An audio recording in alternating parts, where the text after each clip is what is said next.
te ajuda, enfim, tá? Então, podemos dizer que o período dentre o envelhecimento humano, ele pode ser diverso e que os fatores de riscos podem ser determinantes para o aparecimento, então, dos primeiros sintomas. Quais seriam esses primeiros sintomas ou os principais sintomas para a busca de um diagnóstico? Né? Como efetivamente compor esse diagnóstico, uma vez que nós temos essa faixa etária tão diversa para o aparecimento desses principais sintomas? Então, vamos resgatar um pouquinho esses principais sintomas para a gente pensar num diagnóstico. Como a senhora poderia nos orientar em relação a isso? Tá, muito bem. Ótima pergunta também. Como quando James Parkinson, né, que foi o grande pai e o primeiro a descrever, então, essa patologia, era muito simples, né? Era aqueles pacientes típicos, aqueles senhores típicos, com tremor, com aquela postura bem característica da doença de Parkinson.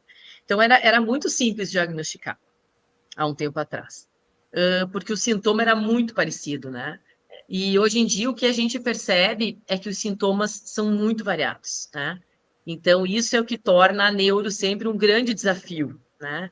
E tem muita gente que justamente não tem muita simpatia pela área da neurologia, porque ela tem essas exceções, ela tem esses quebras-cabeças que a gente tem que sempre tentar juntar ali com outro pedacinho, para tentar fechar o diagnóstico. E para outros não, para outros esse desafio é o que chama atenção dentro da neurologia. Então, assim, os principais sintomas são ditos motores, né? Que, vamos dizer assim, que a maioria dos indivíduos vão começar apresentando os sintomas motores, né? E aí, dentre os sintomas motores, a gente tem vários.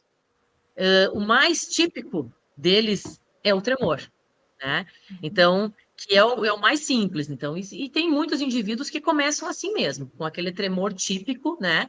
Que é, opa, deixa eu ver minha mão aqui, que é o de contar moedas, né? Então, a gente também tem que ter bastante cuidado. Existem diversos tipos de tremores, né? A gente tem, por exemplo, o tremor essencial, que é muito mais ligado com a parte de ansiedade, que é um tremor diferente, né? Que a gente tem aquele tremor bem linear. O tremor da doença de Parkinson, ele é diferente, tá? Ele é bem de contar moedas mesmo, tá? É aquele tremor típico, geralmente é um tremor de repouso, quando a pessoa vai segurar um objeto, vai fazer qualquer atividade funcional, o tremor desaparece.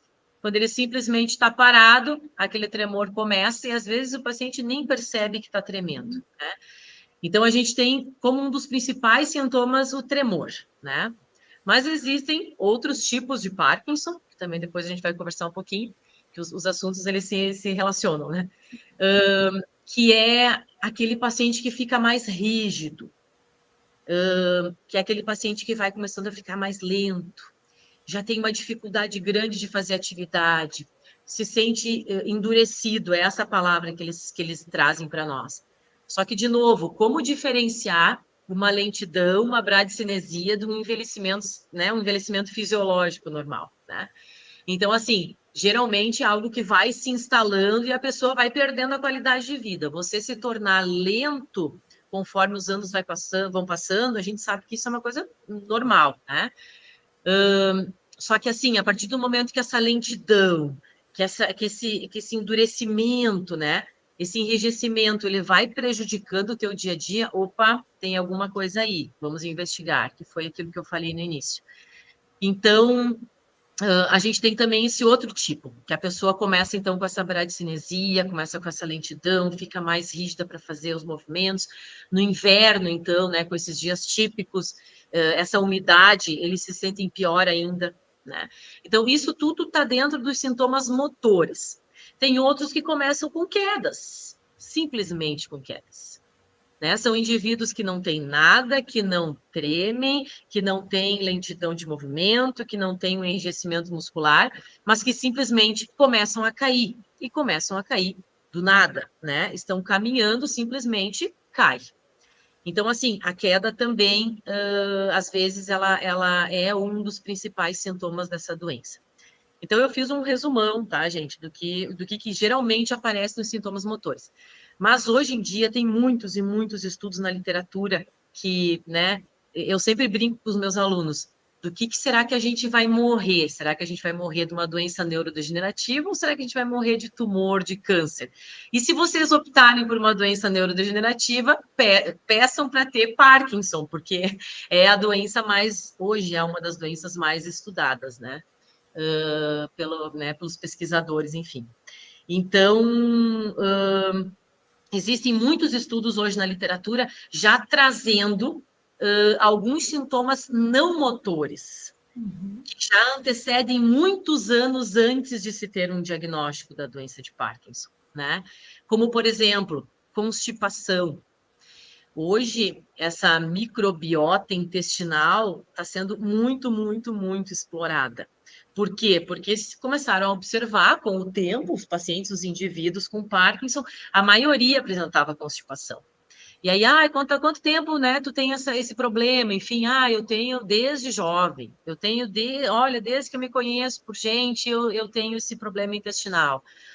Então, assim, já tem muitos estudos hoje que estão tentando identificar esses sintomas não motores para que a gente consiga intervir mais rapidamente, não deixar essa doença se instalar, porque esse é o grande problema, né? A partir do momento que ela se instala, a gente tem esse problema.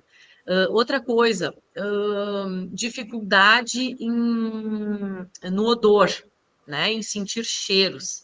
A gente sabe também que hoje em dia ele precede muito as doenças neurodegenerativas, não só a doença de Parkinson, mas também como a doença de Alzheimer e algumas outras doenças neurodegenerativas. Então, a gente poderia ficar aqui uma hora falando hoje do que tem na literatura sobre esses sintomas não motores, mas se chama muito atenção, principalmente, né, a maioria dos estudos aí em relação à microbiota intestinal e também a parte dos odores, enfim, porque eu gosto de chamar atenção. Oi? Não, resumidamente, então, busca-se um diagnóstico a partir desses principais sintomas, sejam eles motores ou não motores, atenção, então, para esses sintomas, porque eles podem predispor à potencialidade de um diagnóstico como a doença de Parkinson. É isso, né, professora? Isso. Só para eu fazer um fechamento para não ficar muito vago para quem às vezes conhece uma pessoa ou, ai meu Deus, né? A gente está com medo que seja alguma doença, enfim, do pai, do avô. É puramente clínico o fechamento do diagnóstico. Não quer dizer que você é uma pessoa que tem constipação a vida inteira que tu vai ter doença de Parkinson. A gente tem que ter esse cuidado também. Mas é toda uma varredura, né, da vida dessa pessoa. Então, assim, essa primeira consulta com um neurologista, ela é muito importante, porque ele varre a pessoa de cima a baixo, desde exames de sangue para ver se essa pessoa não está com alguma anemia, desde uma anemia ou alguma falta de vitamina, uma coisa mais aguda, ou até, né, todo o estilo de vida. Então, assim, às vezes se demora 3, 4, 5 anos para se fechar diagnóstico, porque não existe um exame, até existe, né, mas assim, um exame de imagem, que assim, a pessoa vai lá, vai fazer, vai pedir uma toma, uma ressonância magnética, pá, é Parkinson. Por quê? Porque só vai aparecer os primeiros sintomas da doença de Parkinson quando já 70 a 80% da região do cérebro, que é responsável lá no mesencéfalo, substância negra, quando ela já tiver morrido 70, 80% desses neurônios. E aí é que a pessoa começa a ter sintomas. Então, assim, a gente tem que começar a pensar nisso antes de chegar nesse ponto, né? Então, é todo, e às vezes se demora 3, 4, 5 anos. Existem alguns exames, por exemplo, aqui em Porto Alegre, na Santa Casa, se faz o exame Trodate, que é um exame caro, enfim, que não está acessível a todas as pessoas, e que ele é um exame bem específico, que ele que vai medir a dopamina lá, que é esse neurotransmissorzinho responsável, ele vai lá na região específica, lá no estriado, e eles fazem essa medida dessa substância. Esse é um dos exames que pode fechar o diagnóstico, né? Então, geralmente, tem que ter 1,1, 1,3, e geralmente quando a pessoa fecha o diagnóstico já está 0,4 ou 0,5. Então, ele é um exame quantitativo que a gente fala, não é tão subjetivo quanto o exame clínico. Mas é bem isso mesmo, é ter paciência, é fazer uma diferenciação. Às vezes a pessoa tá indo muito mais para uma depressão do que uma doença neurodegenerativa. Então, tu tem que fazer uma grande investigação, né? Tem que varrer a pessoa de cima a baixo, realmente, para se chegar no diagnóstico, tá?